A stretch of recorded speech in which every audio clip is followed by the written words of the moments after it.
Welcome back to MMA Literation, where I put in the bare minimum to beat the bookies and somehow still turn couch coins into cold cash. This sport, it's chaos, it's car crashes in a cage, but guess what? We're still cashing tickets. Today, I'm breaking down the first 5 fights on the main card. Fast, fun, and full of friendly fire. No script, no fluff, just vibes, violence, and a vague hope the judges don't ruin everything again. Let's dive headfirst into the fist fight fiesta. Off the dome, off the rip, and absolutely allergic to overthinking. For my free plays and third-party tracking, check out MmaGamblingTips.com, and my handle is MmaGamblingTips. Link in the description. Alright, no script, off the rip. Let's go. The main event at UFC on ESPN 67 will see Sandhagen take on Figueiredo that will put one of the contestants in the mix for a title shot eliminator. This is a marquee matchup, though the magic might have meant more a mere few years back. Figueiredo feels like a faded figure at 37, having netted just a single knockout since 2020. Still, the Brazilian brawler remains a bundle of brutality, boasting 18 career finishes and famously forcing Cody Garbrandt to fold via submission as recently as 2024.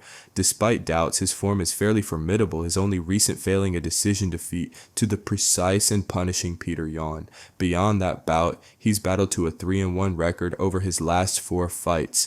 Sandhagen stands as the sizable favorite, but Figgy flashes the flair of a fiery underdog. While he lacks Sandhagen's striking surge and superior size, being 2 inches shorter in both height and reach, he compensates with concussive power and crafty clinch work. Figgy may not match the volume, but he makes every strike speak with savage intent.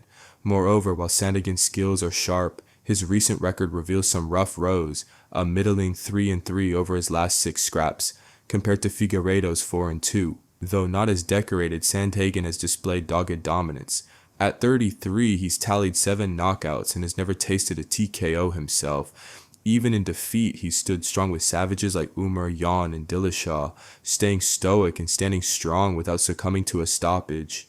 In theory, if Sandman sets the tempo and tames the tension, this could turn into a tactical triumph, but as every seasoned spectator knows, what's written on paper rarely plays out perfectly in the pressure cooker of the cage. Truthfully, Figgy still teams with talent, tenacity, and thunderous striking. At plus 425, the betting line borders on blatant disrespect. For a former champion with fists like firecrackers and a grappling game that grabs headlines, a bold bet on the Brazilian isn't just tempting, it might be downright tactical. Let's lean into the long shot and ride with the rampaging Rio veteran. This could be Figgy's final flourish, and what a farewell it'd be. We've made our way to the co-main event, and if you haven't already hit the like and subscribe button, then please smash that shit. The matchup that's gonna hand one man their first UFCL, Bo Nickal versus Reineir de Ridder. Bo Nickal, NCAA Division I wrestling royalty, 3-time national champ, undefeated in MMA so far, with that explosive pressure, sharp top control, and ever-improving striking. The guy's a wrestler through and through. At just 29 years old, with a perfect frame for the division at 6 foot 1 inch tall and a flawless record in the octagon, Nickal is a real threat to whoever he faces. His opponent, RDR, is a 34-year-old who is a 6 foot 4 judo black belt sporting a nice 19-2 record, with 74% of his wins coming by submission. RDR is the former one championship double champ in the middleweight and light heavyweight divisions, a submission specialist with a slick jiu-jitsu base, long limbs, and a knack for snatching necks out of nowhere. He's finished black belts and made it look easy. Since joining the UFC, he has racked up a perfect record with 2 wins and 0 losses. Buzz sought his way through GM3 and Kevin Holland back-to-back. Now stylistically, this one is fascinating. Bo's approach is pressure and pace. He wants to shoot, slam, and smother. His wrestling is suffocating, but here's the question. Can he handle a guy who's comfortable off his back like RDR? RDR loves it when guys take him down. He's hunting triangles, arm bars, back takes. He's got a very fluid, opportunistic submission game. But that's mostly worked in one against non-wrestlers where the wrestling isn't exactly as deep. And then the UFC fighters he's beaten in GM3, and Holland wouldn't score a takedown on Nickal in his sleep. So let's play the fight out. Early round, Bo's probably measuring distance, testing RDR out on the feet. If he doesn't get a knockout or feels threatened in any way, he has a plan B in his back pocket and is shooting right away. He will almost certainly land the takedown if he shoots. From here he gets top position, but now he's in Reineir's world. However, if Bo stays tight and heavy, we're talking Dagestani handcuff type pressure, he could stifle the sub game. But if he postures up, gives space, that's when RDR starts to move, hips out, legs climbing, maybe takes the back. It's a dangerous game to play. So who wins it? I lean toward Bo Nickal. His pressure, control, and pace could be too much over 3 rounds. Most likely outcome is Bo Nickal by decision or TKO. His wrestling should neutralize RDR's submission game, especially if Bo maintains good posture and awareness inside the guard. RDR might struggle to implement his game off his back. Unless RDR catches a submission early, Nickal's physical dominance and top pressure likely wear him down. What's more, where the fight takes place will be on Nickal's terms. And on the feet, I give the edge to the quicker, more polished American striker. Standing, RDR has a wonky striking style that is mostly just an end to a means to get the fight to the mat. Sure, he could catch something slick if it goes there, but I favor Bo's hands, and I'm not sleeping on his BJJ skills either. If you look at how well he did in a straight BJJ match with the submission GOAT Gordon Ryan, you'll understand why I'm not putting it out of the realm of possibility that Nickal can potentially get a tap out of his own, especially late in round 2 or 3 when RDR is gassed from not being able to get the fight to the mat. The current line has Nickal as a minus 340 favorite with the comeback on RDR at around plus 260. I know a lot of bettors will scoff at the inflated price here, but I think this is a good chance to grab Bo's money line or use it for a solid parlay spot. These are the shortest odds we've gotten on him in his MMA career and might get for a minute until he gets a fight against someone in the top 10. You might want to check out the betting props and look for Bo Nickal round 3, which is sitting at plus 750 as I record this. Next up, we've got a spicy scrap between Montel sneaky sleepmaker Jackson and the undefeated, unshakable Daniel Markos. A matchup that's got fans flipping coins and fight analysts furrowing brows. Let's start with Montel. This man is built like a superhero designed in a striking simulator.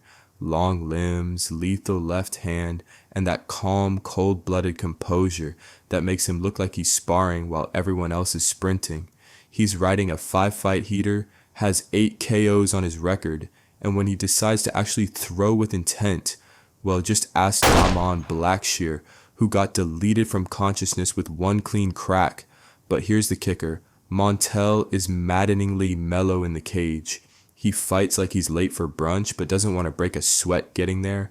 He's got all the tools in the toolbox, but sometimes it feels like he'd rather admire them than actually use them. Still, with a 6-inch reach advantage and upgraded takedown defense, he's likely to make Markos stand and strike. And that's a scary strategy against a guy who can shut your lights out like a broke landlord. Now, Markos may be 17-0, but let's be real. His recent fights have felt less like thrillers and more like 3-round therapy sessions. He did get a knockout in his UFC debut, but since then he's coasted on decisions like he's driving a Prius through a school zone. Durable? Yes. Dangerous? Debatable. Markos has been slippery, savvy, and smart, but against a sharpshooting southpaw like Jackson, he might be dancing on a landmine for 15 minutes. If Montel flips the switch and actually fights with urgency, we could see the Peruvian prospect eating canvas and collecting his first career loss. At minus 200, I like Montel as a moneyline pick or a reliable parlay plug. It's the geezers at the Caesars matchup time when 2 well-worn warriors who've weathered more wars than most and are now towing the line of 40 with fists still firing. Santiago, the Argentine dagger. Ponzinibbio may not be the blade he once was, but the man still swings hammers with both hands. With 17 knockouts carved into his resume, he remains a dangerous dance partner, an aging assassin who can still uncork carnage when the moment's right. Just ask Carlson Harris, who met the mat courtesy of Pons' power back in January. But let's call a spade a spade. Consistency's been about as common as a calm Conor McGregor tweet for Ponzinibbio lately. He's basically been flipping a coin in the cage. 3 wins, 4 losses in his last 7, and while he's still got that finishing flair, Father Time is starting to tap him on the shoulder. That said, Pons is fun to bet on. Fiery, fearless, and fighting like every bout might be his last. The problem? He He's also been on the wrong end of 4 knockouts, including one from Kevin Holland that sent him sprawling. Still, it's hard to picture Daniel Rodriguez, who's not exactly a dynamite dropper, putting him out unless Santiago's chin has suddenly turned to peanut brittle. As for D-Rod, he's also walking the wrong side of 38 and hasn't exactly looked like a wrecking ball lately. Sure, he's logged 8 knockouts in his career, but the last one came back in 2021 against Preston Parsons, a fighter with the threat level of a lukewarm latte. Rodriguez is more volume than violence, more grind than grandeur. All things considered, this fight feels like a dice roll in a desert casino, 2 veterans past their peak, scrapping for relevance under the bright lights. If there's a finish, I'd lean toward Pons and his proven power. But truthfully, both guys are on shaky stilts at this stage, and a greasy split decision feels just as likely as a late round haymaker. Might be best to skip the money line here and sniff around for a split decision prop or some fight ends in drama type bet. These two may be aging, but they're still game, and sometimes that's all you need for a wild war. Bet fight ends in split. Closing the curtain on UFC on ESPN 67 is a curious clash between Mason the Mayhem Machine Jones and the perpetually punch-prone, power-swinging Jeremy Lil Heathen Stevens. It's being billed as a homecoming for Stevens, but truth be told, this feels less like a hero's return and more like a Viking funeral. Let's not beat around the bush or the heavy bag. This is likely a one-sided symphony of suffering. Even if both fighters had time machines and met at their respective peaks, Jones would still be the buzzsaw to Stevens' paltry particle board. Now with Stevens 3 years deep into bare-knuckle brawls and lightly forgetting what a takedown defense even looks like, the odds are stacked like Jenga blocks on a wobbly table. Stevens, whose once adamantine chin has been chipped over time, has managed just 1 win in his last several UFC outings, and this matchup feels like a final farewell, an honorific send-off more than a serious scrap. Meanwhile, Mason Jones has been busy overseas, carving through opponents like he's hosting a Halloween pumpkin massacre, except he's the knife and his opponents are the pulp. The man fights like a blender tossed into a phone booth. All chaos, no pause, and a lot of flying parts. Expect Jones to come out like a caffeinated jackal, get the takedown faster than you can say, "Remember your underhooks," and start painting the canvas with Stevens' paint. If a submission doesn't seal the deal, the ref will likely be peeling Stevens off the mat before the popcorn gets cold. The last time Stevens won a meaningful fight, TikTok didn't exist, and Conor McGregor still wore suits unironically. This feels like a retirement party disguised as a matchup, and unless Stevens pulls off a miracle from the MMA multiverse, it'll probably end looking more like Anthony Smith's unfortunate farewell tour, abruptly, awkwardly, and underwhelmingly. Bet the under 1.5 at -120. Mason Jones is coming in like a buzzsaw with a passport, and Stevens might be the unlucky customs officer standing in the way. We've got a razor-close rumble on our hands as Sari City squares off with the scrappy and surging Cameron Smotherman in what promises to be a battle of attrition, aggression, and a whole lot of leather. City's a certified survivor, and at just 28 years old, he has never been finished, and is packing pop in his punches with 7 knockouts already chalked up. He's cool, composed, and calculated, coming off a convincing decision win over Garrett Armfield and holding only 1 loss in the last 4 years. He's got the reach edge here, 3 inches to play with, and lands his shots like a sniper, sharp, selective, and steady.